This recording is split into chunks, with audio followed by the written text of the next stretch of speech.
Coucou tout le monde, j'espère que vous allez bien. Et bien moi ça va très très bien. Et aujourd'hui on s'occupe de Fidil étant donné qu'on l'a pas trop vu sur la chaîne. Là on a les poneys qui sont dehors, mais du coup aujourd'hui c'est une vidéo spéciale Fifi. C'est parti. Alors en premier je vais prendre quand même son licol parce que sinon ça va être compliqué d'aller le chercher. C'est vraiment le bazar, hein. Faut vraiment que je range tout ça. Et il y a le petit Fifi là-bas en train de brouter. On va pas se mentir, en ce moment je le travaille vraiment pas beaucoup. Donc là je sais pas si j'aurai la motivation ou pas de lui faire une petite longe. Sait-on jamais. Après ça dépend s'il est motivé ou pas. Parce que là normalement j'ai prévu de lui faire les pieds, un petit parage, etc. Parce qu'il commence à avoir des petites sèmes. Je vous avoue que le dernier parage que j'ai fait, bon, c'était il n'y a pas si longtemps. J'avais fait un tout petit parage, c'était pas un truc de ouf. Donc là, il va falloir enlever pas mal. Est-ce qu'il va venir? Fifi, viens, on y va. Il me regarde. Est-ce que vous le voyez arriver?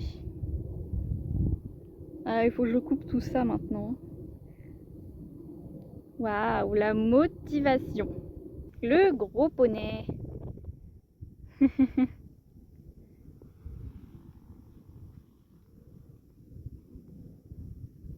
Coucou. On y va? On sort? Ouais. Et voilà. Alors attends, hop. C'est parti. Avec le petit Fifi. Mais toi de l'autre côté, ce sera peut-être mieux. Oh. Attends, laisse-moi passer. Voilà, comme ça. C'est mieux comme ça. Il va falloir sortir tous les crottins. On y va? Donc là on est du côté des filles, donc il y est plus depuis un petit moment. Donc là il y a toutes les odeurs, donc forcément il va vouloir s'arrêter. Mais bon ça le... voilà. Un très gentil étalon quand même, hein. Baby. Donc voilà, j'ai sorti tout ce dont j'avais besoin. La râpe, la pince, les brosses, anti-mouches, démêlants et lingettes. Et un baume cicatrisant parce que petit monsieur...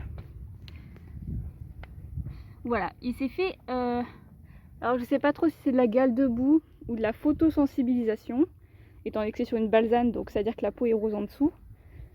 Mais voilà, je mets de la crème pour éviter que les mouches l'embêtent trop. Et comme vous pouvez le voir, au niveau des pieds, on a des petites... Ça commence à cassouiller un petit peu partout là. Donc il est temps de faire quelque chose. J'ai commencé par les postérieurs parce que les postérieurs c'est là où on a le plus de mal. Fifi a toujours eu du mal à donner les postérieurs depuis que je l'ai. Et j'avais beau faire passer l'ostéo, et ben ça ne change rien. Donc voilà, il faut vraiment qu'on travaille sur la prise des pieds. Et là je vais commencer par le plus difficile, donc le postérieur droit. D'ailleurs petite anecdote, le jour où je l'ai acheté, ou en tout cas quand je l'ai ramené chez moi, et ben je lui ai fait un petit ponçage, j'ai voulu lui curer les pieds. Et quand je lui ai curé le postérieur droit, et ben il m'a latté. Voilà, maintenant vous savez la petite anecdote. Et j'étais choquée de voir qu'il y avait autant de choses à enlever. Comme on peut voir là, le morceau c'est vraiment un gros morceau quoi, de paroi. Donc j'ai bien fait de lui faire son parage parce que sinon ses pieds auraient éclaté dans tous les sens. Ensuite je lui ai passé un coup d'anti-mouche parce qu'en fait c'était impossible qu'il me laisse les pieds. Il était beaucoup trop dérangé par les mouches, donc voilà, un petit coup de spray et tout va mieux. Je tiens à rappeler qu'il ne faut surtout pas faire comme moi, c'est-à-dire que je suis en short, je n'ai pas de gants, j'ai pas pris mon trépied, donc bref, une véritable catastrophe. Mais bon, j'ai l'habitude, je le fais souvent sur le tas, enfin sur le tas. Je le fais un peu à l'improviste. Souvent c'est ah bah tiens aujourd'hui j'ai envie de faire les pieds et j'ai rien, genre donc voilà, il ne faut pas prendre exemple sur moi. De base il faut des gants, avec la rainette on peut se couper assez facilement ou même se râper le doigt avec la râpe. Il faut un pantalon au minimum quand même, parce que les chevaux, bon leurs sabots ils peuvent être un peu coupants s'ils sont mal entretenus. Et voilà, bref, faites attention. Et si vous avez un trépied, c'est mieux. Voilà, ça évite de vous péter le dos. Ensuite, je lui applique le petit baume réparateur de chez Cheval Énergie que vous pouvez retrouver dans la dernière vidéo qui est sortie. D'ailleurs, je vous la mets dans le petit i en haut à droite. Et Fifi est très sensible, donc dès que je touche le postérieur, il le lève. Et là on passe à la partie la plus simple, c'est-à-dire les antérieurs, parce que, enfin la plus simple. Il a tendance à faire ceci là, quand il ramène ses postérieurs sous lui, pour moi c'est ultra lourd et c'est très chiant, enfin il est déséquilibré du coup. Et je ne sais pas pourquoi il fait ça, mais il fait ça tout le temps et c'est très chiant. Là vous allez très bien le voir, on dirait qu'il nous danse la salsa, je ne sais pas ce qu'il fait, mais il n'arrête pas de faire une sorte de balançoire, et moi je suis en PLS en mode arrête de bouger, c'est horrible. Et le pire c'est qu'il a fait ça là, tout ça juste pour faire un pas, on a failli se casser la gueule du coup tous les deux parce qu'il a mis tout son poids sur moi. Regardez-moi ça là, il prend son élan. Bien sûr, je raloune un petit peu, mais bon, je m'en fiche parce que là, j'étais en train de me battre avec ces barres, j'arrivais pas à les enlever. Ensuite, je passe un petit coup de râpe pour égaliser un peu les talons, parce que ça lui arrive de temps en temps d'avoir des talons pas symétriques, c'est-à-dire qu'il y en a un qui est plus haut que l'autre. Donc voilà, on fait en sorte à ce que le pied soit bien homogène. Par contre, il faut savoir que parer Fidil, c'est vraiment, je vais pas dire une galère, mais c'est très épuisant parce que lui, il a la corne extrêmement dure. Donc là, j'ai attendu qu'il pleuve un petit peu ces derniers jours pour lui faire son parage. Parce que Kaya, elle, peu importe la saison, c'est très facile à lui faire les pieds. Mais Fidil, mon Dieu, faut mettre de la force. Il a une corne tellement épaisse, tellement dure, que des fois, il faut se battre, on va pas se mentir. Donc là, voilà, j'étais assez contente du résultat, mais il y a encore quelques retouches à faire, bien évidemment. Et on entame le dernier pied. Alors si vous vous demandez ce que je fais à chaque fois, c'est une mue de fourchette. Je ne sais pas si vous avez déjà vu ça. Mais en gros là je lui taille pas du tout la fourchette. Moi je touche pas à la fourchette. Et c'est juste une mue que je coupe. Parce que sinon ça peut renfermer l'humidité, etc. Et souvent la mue arrive juste après des temps de pluie. Comme bah, là pour nous par exemple, parce qu'il avait plu plusieurs jours avant. Là, on a aussi la sole qui est en train de muer, donc j'ai passé un petit coup de rainette pour enlever le surplus et avoir du coup une sole propre. Mais normalement, je ne touche pas du tout à la sole non plus. Mais là, vu que c'est une mue, autant que j'enlève moi-même. Une fois que j'ai tout coupé avec ma pince, et bah, je passe avec la râpe pour arrondir les bords et donner voilà, une forme un peu plus arrondie parce que les chevaux ont les pieds ronds, plutôt ronds en tout cas. Ils sont pas censés les avoir ovales, enfin bref, il y a une forme assez spécifique. Mais je suis pas là pour vous donner un cours et donc voilà, j'enlève les évasements s'il y en a.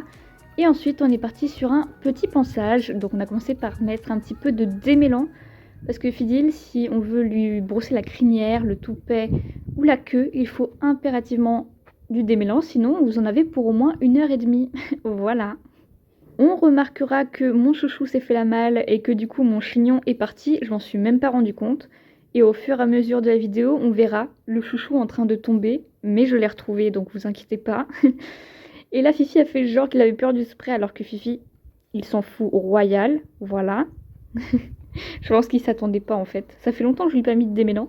Et je vous raconte pas la dose que je mets au niveau de sa queue parce que si j'ai le malheur de pas lui brosser régulièrement, ça fait des nœuds de partout. Ensuite, on s'attaque au pansage avec un bouchon poil court et un bouchon poil long. Donc c'est pour lustrer. Comme ça fait une pierre deux coups. Vous pouvez admirer le petit chouchou qui est en train de descendre petit à petit. Bien sûr, j'ai brossé des deux côtés, mais je vous ai pas tout montré. Et ensuite, je lui mets de l'anti-mouche. Et si vous vous demandez pourquoi je mets ma main comme ça au niveau de son œil, c'est tout simplement parce que j'ai déjà eu l'expérience d'en avoir les petits résidus qui volent là. J'en ai eu dans les yeux et ça pique très très fort. En tout cas, moi, ça me fait pleurer. Donc, je me suis dit que pour les chevaux, ce serait sympa de ne pas en avoir dans les yeux. Donc voilà, je préfère cacher quand je leur mets au niveau de l'encolure. Et ensuite, on passe un petit coup de lingette pour nettoyer les yeux, même s'il n'y avait pas vraiment besoin. Mais il y avait pas mal de poussière, donc je me suis dit avec ça, ça va mieux s'enlever. Et il fait son petit capricieux parce qu'il veut pas que je lui nettoie les yeux. Et bien évidemment, on continue avec les naseaux. Et il est pas content. Fidil ne veut pas que je lui touche les naseaux. Étant donné que c'est un étalon, il a toujours le nez fourré par terre pour sentir toutes les odeurs, donc il se met plein de poussière dedans. Donc je suis obligée de nettoyer quand même pas mal. Et lui, il aime pas trop. Il veut pas qu'on touche à son nez. J'ai laissé le démêlant agir un petit peu. Donc maintenant, c'est le temps de brosser tout ça. Mais regardez-moi d'abord cette beauté. Il a des reflets roux au niveau du toupet, de la crinière et de la queue. Je ne sais pas pourquoi il a ça, mais je trouve ça super canon. On dirait que c'est couleur feu un petit peu. Voilà, c'est très très joli. Il est temps de s'occuper un petit peu de sa crinière parce qu'aujourd'hui j'ai décidé qu'on faisait un relooking total. Donc on va lui couper tout ça.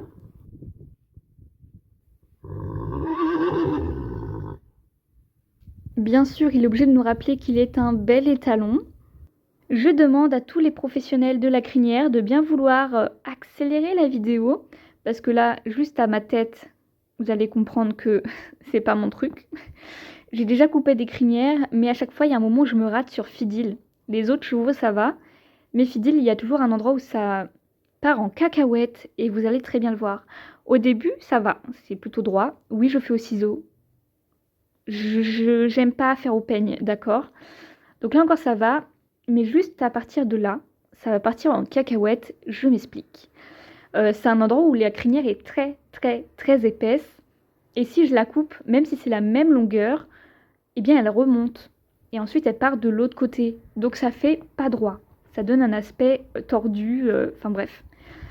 Donc voilà, on dirait que c'est pas droit alors qu'en vrai c'est droit.